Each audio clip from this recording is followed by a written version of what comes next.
Praise Lord. ക്രിസ്തു യേശുവിൽ നിങ്ങളെല്ലാവരെയും വന്ദനം ചെയ്യുന്നു. നമ്മുടെ കുഞ്ഞുങ്ങളുടെ സ്കൂൾ തുറക്കുന്ന സമയമാണിപ്പോൾ. കുഞ്ഞുങ്ങളുടെ ഭാവി കണക്കാക്കി നമ്മൾ നല്ല സ്കൂളുകൾ തിരഞ്ഞെടുക്കും. ക്രെഡിബിൾ ആയിട്ടുള്ള സ്കൂള്, നല്ല ക്വാളിഫൈഡ് ആയിട്ടുള്ള ടീച്ചേഴ്സ്. കാരണം അത് കുഞ്ഞുങ്ങളുടെ ഭാവിയിൽ ഒത്തിരി ഇമ്പാക്റ്റ് ചെയ്യുന്നതാണ്.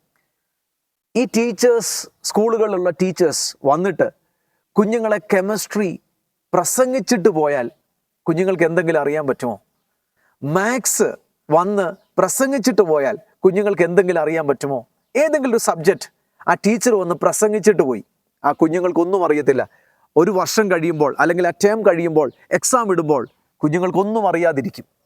പക്ഷേ ആ ടീച്ചർ മാത്സും കെമിസ്ട്രിയും ഫിസിക്സും വന്ന് കുഞ്ഞുങ്ങളെ പഠിപ്പിച്ചാൽ, ടീച്ച് ചെയ്താൽ, അതിൻ്റെ ഫോർമുലയിലേക്കും അതിൻ്റെ ഡെപ്തിലേക്കും ഇറങ്ങിച്ചെന്നാൽ ആ കുഞ്ഞുങ്ങൾക്ക് സൊസൈറ്റിയിൽ ഇറങ്ങുമ്പോൾ പല കാര്യങ്ങൾ ചെയ്തു മനസ്സിലാക്കുവാനും ജീവിതത്തിൽ ഉയർച്ച പ്രാപിപ്പാനും അതൊക്കെ കാരണമാകും. നമ്മൾ നല്ല സ്കൂളുകൾ കുഞ്ഞുങ്ങൾക്ക് വേണ്ടി തിരഞ്ഞെടുക്കും. നല്ല ഹോട്ടലുകളിൽ പോയി നമ്മൾ ഫുഡ് കഴിക്കും. എത്ര ദൂരെയാണെങ്കിലും ഹൈജീനായിട്ടുള്ള ക്വാളിറ്റി ആയിട്ടുള്ള ഫുഡ് നമ്മൾ കഴിക്കും.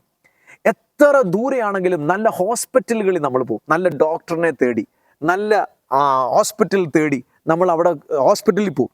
നല്ല വസ്ത്രം നമ്മൾ എടുക്കും. ലോങ് ലാസ്റ്റ് ചെയ്യുന്നതും ക്വാളിറ്റി ഉള്ളതുമായിട്ടുള്ള വസ്ത്രം നമ്മളിടും.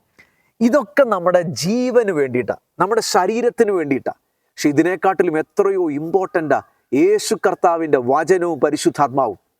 നിങ്ങൾ ദൈവവചനം പഠിച്ചെങ്കിൽ മാത്രമേ, പരിശുദ്ധാത്മാവിൻ്റെ സാന്നിധ്യത്തിൽ നിറഞ്ഞെങ്കിൽ മാത്രമേ നിങ്ങളുടെ ഇന്നലകളിലുള്ള പ്രശ്നം എന്ന് വെച്ചാൽ ചില വ്യക്തികളുടെ ലൈഫിൽ 10-15 വർഷങ്ങൾക്ക് പുറകിലുള്ള പ്രശ്നം ഇന്നും അവർക്ക് പ്രശ്നമാണ്. എന്താ കാരണം? അവർ ആ ക്ലാസ് ജയിച്ചിട്ടില്ല. ആ ക്ലാസ്സിലെ എക്സാമിൽ അവർ പരാജയപ്പെട്ടു പോയി. വചനം ആഴമായിട്ട് പഠിച്ചില്ല. പരിശുദ്ധാത്മാവിൻ്റെ നിറവിനകത്ത് അല്ലെങ്കിൽ നടത്തിപ്പിൽ നടന്നില്ല. അതാണ് അവരുടെ ജീവിതത്തിൽ ഇന്നും പ്രശ്നങ്ങളായി തുടരാനുള്ള കാരണം. ദൈവവചനം ആഴത്തിൽ പഠിക്കൂ, നിങ്ങൾക്ക് ഉയരാം. നിങ്ങളുടെ നേരിടുന്ന സകല പ്രതിസന്ധികളുടെ മീതെ പറന്നുയരാൻ, സകല കാർമേഘങ്ങളുടെ മീതെ പറന്നുയരാൻ, കഴുകനെ പോലെ ഉയരാൻ കർത്താവിൻ്റെ ബലം, പരിശുദ്ധാത്മാവിൻ്റെ ബലവും വചനത്തിൻ്റെ ജീവനും നിങ്ങളുടെ സിരകളിൽ ഇറങ്ങി വരട്ടെ, തുടിക്കട്ടെ എന്ന് ഞാൻ പ്രാർത്ഥിക്കുന്നു. വചനം നിങ്ങളെ ഉയർത്തുന്നതാ, പരിശുദ്ധാത്മാവ് നിങ്ങളെ ഉയർത്തുന്നതാ. ജീവിതത്തിൽ വളരെ ഇമ്പോർട്ടൻ്റ് ആണ് ദൈവത്തിൻ്റെ വചനവും പരിശുദ്ധാത്മാവും. അതുകൊണ്ട് ദൈവവചനം പഠിക്കുക. ദൈവവചനത്തിന് നിങ്ങളുടെ ജീവിതത്തിൽ പരിശുദ്ധാത്മാവിനും ആഴമേറിയ സ്ഥാനം കൊടുക്കുക, ഒന്നാം സ്ഥാനം കൊടുക്കുക. നിങ്ങളുടെ ജീവിതം വരുന്ന ദിവസങ്ങളിൽ ഏറ്റവും അനുഗ്രഹമായിരിക്കും. സമൂഹത്തിന്, തലമുറകൾക്ക്, അനേകർക്ക് നിങ്ങൾ അനുഗ്രഹമായിരിക്കും. ഇന്നലകളിലെ പ്രശ്നങ്ങളെ ജയിക്കുവാൻ, ഇന്നലകളിലെ പ്രതിസന്ധികളെ തരണം ചെയ്യുവാൻ വചനത്താലും പരിശുദ്ധാത്മാവിനാലും മാത്രമേ കഴിയുകയുള്ളൂ. കർത്താവിൻ്റെ വചനത്തിൽ വളരുക.